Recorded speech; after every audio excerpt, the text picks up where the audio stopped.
Entretien en avant partout donc avec Louis Galliano, donc Louis sociétaire du Pavois d'Or. C'est ça. Donc Louis, merci. Merci à toi. Avec plaisir. Et j'aimerais revenir sur un des moments, on va dire, majeurs de cette saison, qui te concerne pas forcément, mais c'est la qualification en revanche de Nicolas Guéraud.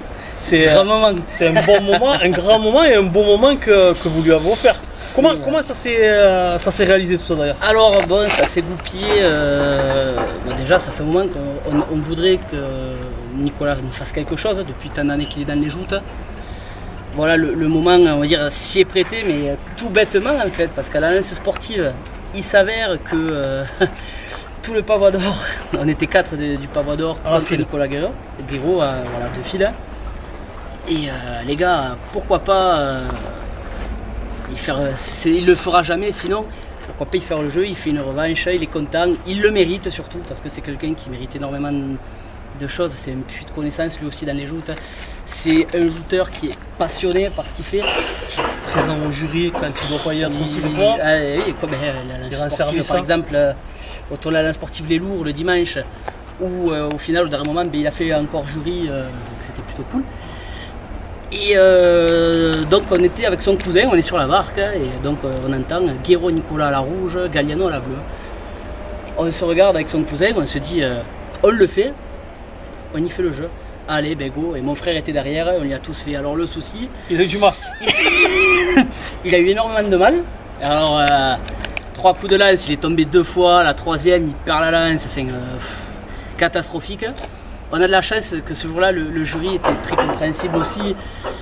Ils ont appliqué quand même le règlement, attention, mais voilà, parce qu'il faut dire ce qu'était, c'était pas bon.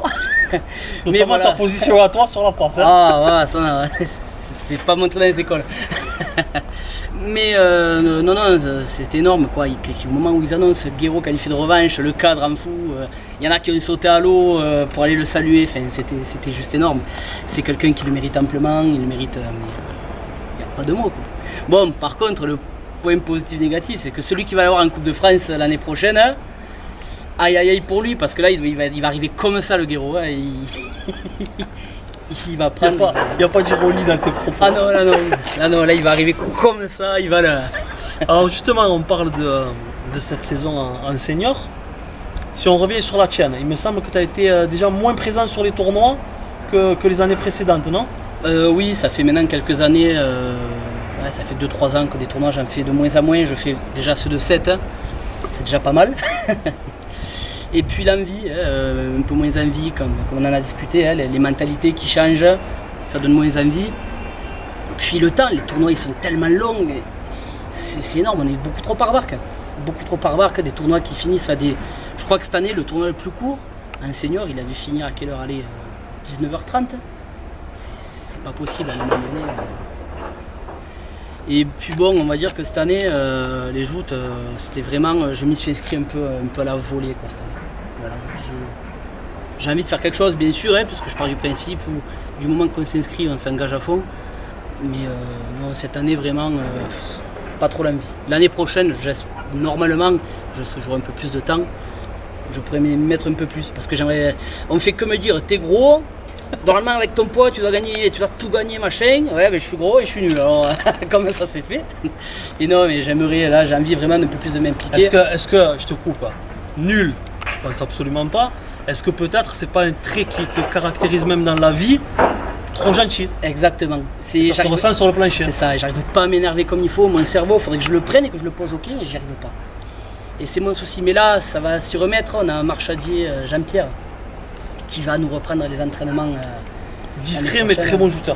Très bon shooter, qui nous a fait un prix cette année, quand même, 4e au pêcheur, si je dis pas de bêtises. Je me dis que bon, ça va faire du bien.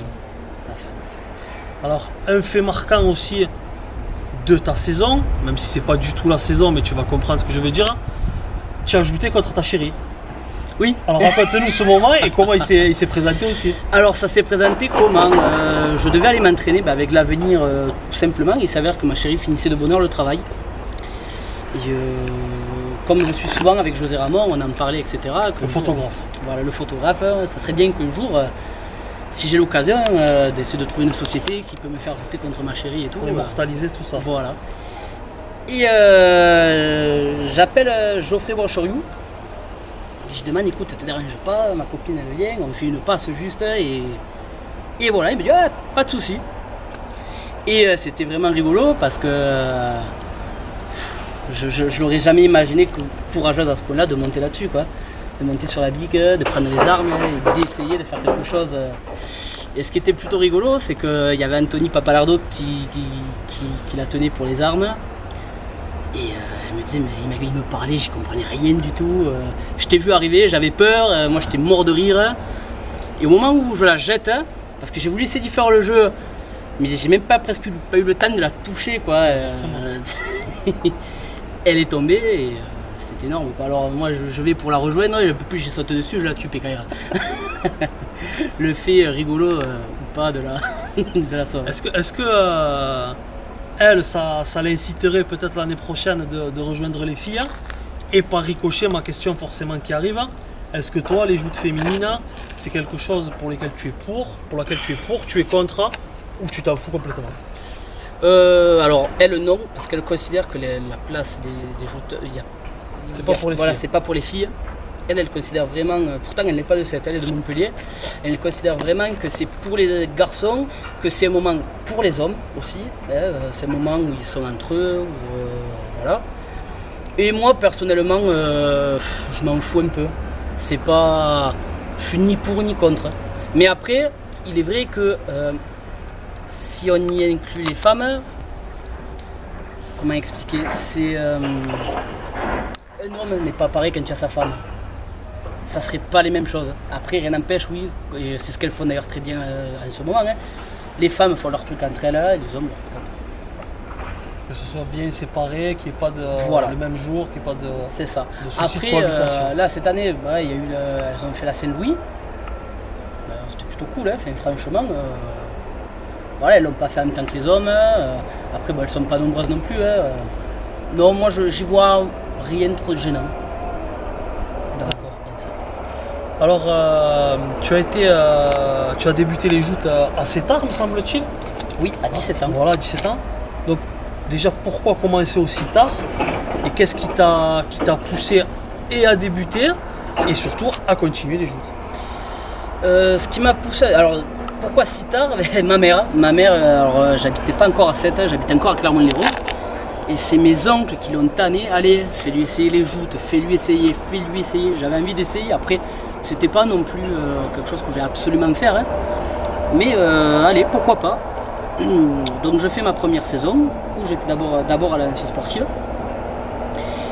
Et c'était quoi déjà la deuxième question? Et qu'est-ce qui t'a poussé à continuer les joutes? Alors ensuite... à la Lance sportive, où il y a ton tonton, c'est ça? C'est ça, mon parrain. Jérôme Thibault-Georges. Voilà, où il y a mon parrain. Et ben non, après c'était... tu te fais quand même forcément des amis. Et puis je me dis, mais pour le prix d'une licence qui est donné, si je ne dis pas de bêtises, à l'année sportive de 50 €, tu te régales quand même tout l'été.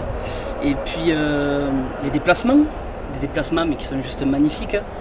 Voilà, c'est ça qui donne cette envie, puis les festivités. À Beaucaire en Espagne, notamment avec l'année sportive. C'est ça. Voilà, c'est toutes ces choses-là. Puis comme je t'ai dit, des amis. Voilà, tout simplement qui te font aimer quand même cette chose-là. C'est toi qui as poussé ton frère à te rejoindre du coup? Non, Nicolas? Pas du tout. Nico, lui, était très craintif d'en faire. Ce qui est bête, mais il était très craintif d'en faire. Et il s'est dit, bon, allez, t'essayes, je vais essayer, je promets rien. Et il a rejoint lui, donc son parrain, Olivier Thibault-Georges. Au Pavois Qui est au Pavois d'Or. Et voilà, et depuis, comme j'y étais, qu'on était tous ensemble, ben, hop, il s'est dit je reste et voilà. Il a fait une revanche à Saint-Louis mi-moyen à l'époque. Ah ouais, mais alors là, ça c'était magique aussi à ce jour-là, et personne n'y aurait mis une pièce, pas moi le premier. Je pourrais pas te dire tous les adversaires qu'il a pris, mais son premier, je me rappelle, mon frère s'est fait jeter, mais son adversaire il en supporte. Le deuxième, mon frère le jette, et le troisième, bien sûr, il jette, il perd en revanche, je crois, contre Michael Rodriguez. De la Lance sportive. De la Lance sportive. Est-ce que Louis Galliano est quelqu'un de superstitieux quand il monte sur un plancher ou absolument pas? Absolument pas. Alors, il y en a, ils aiment jouer dans un côté, machin, il peut y avoir n'importe qui, je m'en fous, quoi.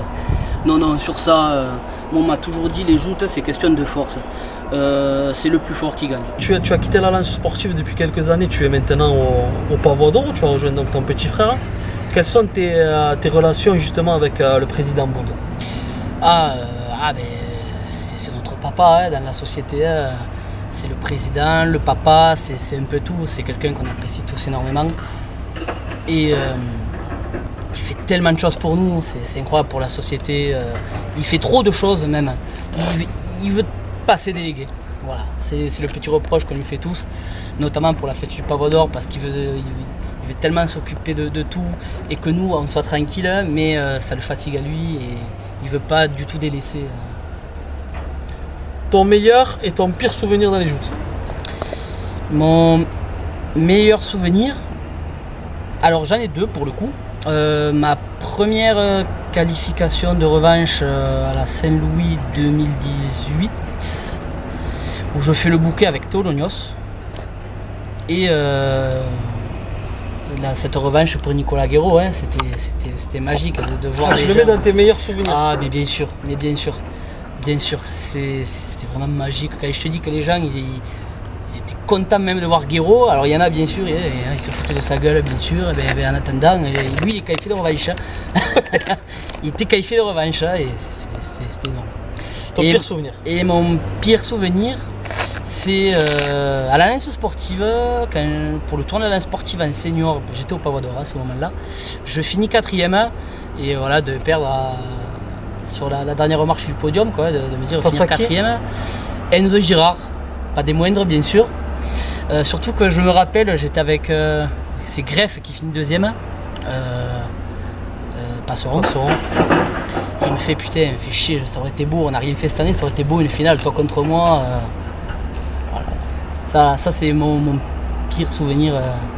Pire. Alors comment tu expliques justement que tu es arrivé à certains tournois, comme tu l'as dit, un bouquet avec Théolognos, pas loin d'une finale. Comment tu expliques que cette année, en quelque sorte, ça a été une année sans pour toi? Déjà parce que y a eu des fois où j'ai fait le jeu à des copains. Et le manque de motivation aussi dont tu parlais au début? Et le manque de motivation qui fait que voilà, j'arrive au tournoi, j'ai pas envie. Puis il y a des fois où c'est que je me dis, j'ai les joutes. Par exemple, j'ai eu un mariage là pendant l'été. J'ai pas pu faire le mariage en entier parce que j'avais les joutes. Après, il y a des fois où voilà, parce que des fois on te demande les noms 6 mois à l'avance, j'exagère, hein, mais longtemps en avance, tu oublies totalement que tu as le tournoi, quoi. Donc tu t'engages à d'autres choses. Et après, c'est ma faute et j'ai qu'à le noter, mais voilà quoi. Non. Alors un mot sur Pascal Dutilleux. Je sais que là, tu en avais parlé à la radio, bien entendu, mais là ça restera au moins gravé en image. Pascal qui est décédé récemment. Et je sais que c'est quelqu'un qui t'a apporté beaucoup, donc j'aimerais que tu nous en parles. Mais déjà, Pascal, je l'ai rencontré aux joutes et grâce aux joutes. À la lance sportive. Alors moi j'étais déjà au Pavot d'Or, mais parce que lui est arrivé un petit peu plus tard. Et avec son fils Igor, et je me rappellerai toujours, j'étais avec Mathieu Roulouis et voilà, on discute de sport. Et il fait, mais est-ce que toi, Pascal me regarde, il fait, tu fais du sport? Je fais non, mais il y a un sport que j'aimerais bien essayer un jour, c'est le football américain, j'aimerais bien essayer le hockey. Il me regardait alors avec son regard. Tu savais pas à l'époque qu'il faisait ça? Pas du tout, alors vraiment pas du tout, je savais même pas d'où il sortait. Il avait une expression, il avait un sourire démoniaque, il te regardait comme ça là. Il me regarde, il me fait, mais tu sais que je suis président d'une équipe de football américain? Et je le regarde, ah ouais? Et voilà, et c'est parti de là. Il y a eu la Saint-Louis, le mardi même, premier entraînement. Et depuis, j'y suis. C'est une autre passion pour toi, le football américain? C'est quelque chose, ah oui, c'est énorme. On parle souvent dans le monde des joutes du rugby, le football américain est un peu similaire, sauf que le rugby reste souvent entre rugby. Le football américain est vraiment ouvert vraiment à d'autres sports. Déjà, c'est un sport où il faut énormément réfléchir. C'est un sport très athlétique. Alors, ouais, je sais, on me voit à moi. Mais non, c'est énormément. C'est très athlétique et c'est ouvert vraiment à tout le monde. Pascal, à jouer jusqu'à ses 59 ans avec nous sur le terrain, quoi. Très très rares sont ceux qui peuvent encore se le permettre. Comment tu as vécu l'annonce de son décès justement? Très dur. Alors au début, énormément de mal à le croire, connaissant la personne, très dur. Après bon, une fois que tu réalises, tu tombes de haut. Tu tombes de haut parce que connaissant la personne, tu te dis c'est impossible qu'il meure. Mais il est pas mort, hein. Moi je pars vraiment du principe où vraiment il est pas mort, hein. Il continuera toujours à nous faire chier comme il faisait, et ça tout au long de sa vie, hein. De notre vie. On continue, pareil, c'est un peu la passerelle entre foot américain et joute. Quelqu'un dont on parle quasiment jamais, qui pourtant, pareil, on en parlait en off tout à l'heure, qui mérite d'être justement mis en avant, c'est le photographe. Et donc on va parler de José Ramon, qui depuis pas loin de 10 ans maintenant, nous immortalise de magnifiques clichés de joute et de football américain. Alors José, c'est un passionné, mais il est connu, mais sans extrapoler, dans presque toute la France. Tu l'as connu par rapport à quoi d'ailleurs? Moi, au football américain. Okay. Au joute, on a en rediscuté la dernière fois, j'ai fait putain, mais au joute, je ne t'ai jamais vu. Je savais pas que José faisait des photos au joute. Discret. Très discret. Mais le pire, c'est que même au football américain, quand il te prend les photos, et pourtant il est au bord du terrain, des fois il est à 5 mètres de toi, tu ne le vois pas. Il est à l'endroit au bon moment quand il faut. C'est un homme, tu arrives vite à l'oublier. C'est un homme, il a fait le tour de la France pour les photos de football américain. Pour les joutes cette année, je crois que c'est la première fois qu'il le fait. Il a fait presque la moitié des tournois lourds et seniors. Et il a fait les gamins aussi. Hein. Il a fait les gamins. Ouais, il est présent. C'est juste énorme. Moi, ce que j'espère, c'est qu'il puisse un jour rentrer justement à la Ligue pour pouvoir remplacer malheureusement Pierrot qui prend sa retraite dans les joutes. Qui vient de l'annoncer. Ouais. Qui vient d'annoncer. Et j'espère que ça sera José va pouvoir, s'il le veut, et que la Ligue veuille aussi, prendre sa place. J'aimerais que tu nous donnes 2 mots aussi sur les médias dans les joutes, quels qu'ils soient. Ce que tu en penses, est-ce que c'est bien, est-ce que c'est pas bien. Et ensuite, mais j'ai oublié, ça va me revenir. Et ensuite aussi sur l'apport des peignats dans l'ambiance des joutes. Alors, déjà pour ta première question, les médias dans les joutes, moi je pense qu'il en faut. Il en faut, mais il faut que ça reste autour du bassin de Thau, dans le monde des joutes. Pas que ça soit extrapolé, pas que ça s'étende du style France 3, France 1, machin. Et je te coupe, pourtant quand ils sont là pour la Saint-Louis, les TF1, les France 2, les France 3, ça permet quand même aux joutes de briller aux yeux de tout le monde. Parce que c'est la Saint-Louis, c'est pas quelque chose, c'est pas la même ambiance, c'est la Saint-Louis et les tournois de Ligue. Malgré que bon, après, je sais pas, ils vont venir, pourquoi pas, ça fait un peu de pub, attention. Oui, bien sûr. On va pas y cracher non plus dedans. Mais par exemple, ça passerait à la télé tout le temps, tous les tournois. Non, ça lasserait beaucoup. Ça lasserait, puis ça n'a pas du tout, je trouve, le même rendu quand tu es présent. Mais c'est comme tout, quand tu es présent que quand tu es à la télé. Je pense qu'il y a des gens qui se diraient, bon, les joutes, c'est pas cool, quoi. Quand tu le vois à la télé, surtout dans les grandes chaînes, ouais, ça fait penser à une bande-annonce de cinéma, même si j'exagère. C'est ça. Si on voit les trucs spectaculaires, le public qui crie, ouais, c'est normal aussi. Ouais. Voilà, puis on ne voit pas tout non plus. La réalité, tout ce qui se passe, machin, ils ne peuvent pas tout filmer non plus. Bien sûr. Donc, et ensuite, ton autre question, c'était... C'est la mémoire qui flash. Hein. L'autre question, c'est la présence des peignats. Et est-ce que pour toi, c'est indispensable? Alors, et est-ce que ça met... est-ce que le sel qu'ils apportent avec leur ambiance, c'est vraiment... c'est magnifique pour les joutes? Alors, ils sont indispensables, bien sûr. Je pense qu'une peignat, ça te fait au moins 50% du tour. Au moins. Les jouteurs font le reste, avec les rameurs, les barreurs, etc. Bien sûr. Parce qu'il ne faut pas les oublier. Surtout. Il ne faut surtout pas oublier ces personnes-là qui, heureusement, qui sont là, sinon les joutes, ça serait pas beau de faire un moteur. Bien sûr. Et ça te fait même, déjà, ça te vaut 100%, même jamais dit, de l'avant-tournoi. Hein. T'as pas de peignat, on fait un défilé avec quoi, on va défiler avec les lances, pas de musique, rien. C'est nul. C'est nul, ça te donne pas envie. Et c'est ça qui te lance aussi dans ta tête à te dire, allez, ça va partir, ça va... Ouais, c'est un signal en quelque sorte. C'est ça. Et pour terminer, ma dernière question, qu'est-ce qui qu'est-ce qui te plaît le plus dans les joutes? Mais quand je dis qu'est-ce qui te plaît le plus, c'est sur les planchers, pas l'amitié en dehors, les apéros. Qu'est-ce qui te plaît le plus dans les joutes en elles-mêmes? Et qu'est-ce qui te déplaît le plus également dans les joutes en elles-mêmes? Sur le plancher, c'est la rivalité, le duel. C'est-à-dire qu'au moment où tu es à l'impact, c'est le plus fort qui gagne, c'est le plus fort qui doit gagner.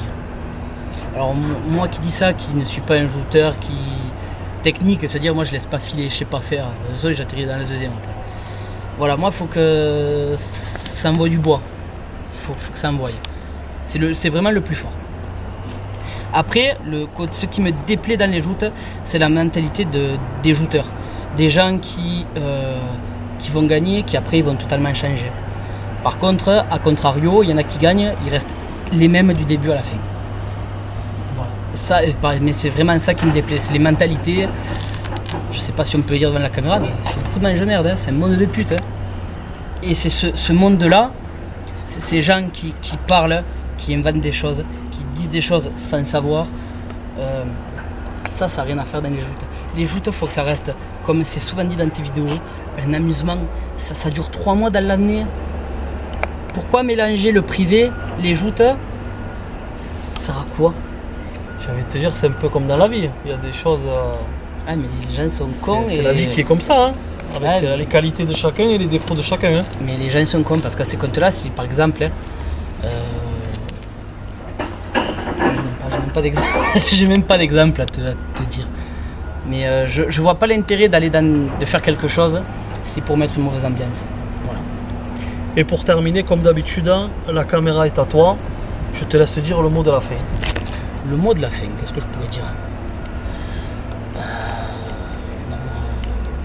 J'espère que le Pavois d'Or, bien sûr, va réussir à remonter dans le classement déjà. Chaque année, on arrive à grappiller des points, à monter des places.